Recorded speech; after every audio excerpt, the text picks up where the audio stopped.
காளியம்மா நாம் தமிழ் கட்சியில் நம்பிக்கையான ஒருத்தராக பார்க்கப்பட்டவர்.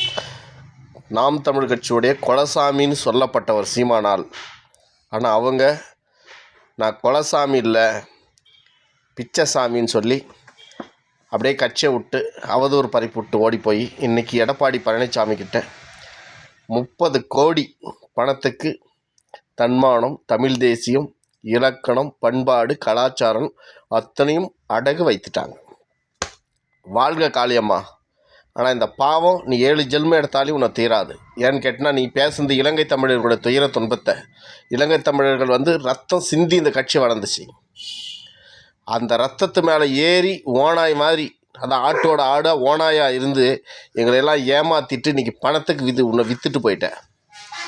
தாராளமாக போ, தப்பு இல்லை. ஆனால் நீ எங்களை ஏமாற்றலாம், தமிழர்களை ஏமாற்றலாம், உங்களை வளர்த்துட்டவங்களை ஏமாற்றலாம். ஒரு நாள் கடவுள் கேள்வி கேட்பான் நரகத்தில். அவருக்கு என்ன பதில் சொல்ல போகிறேன்னு தெரில. இந்த வாழ்க்கை அவனுக்கு நிரந்தரம் இல்லை.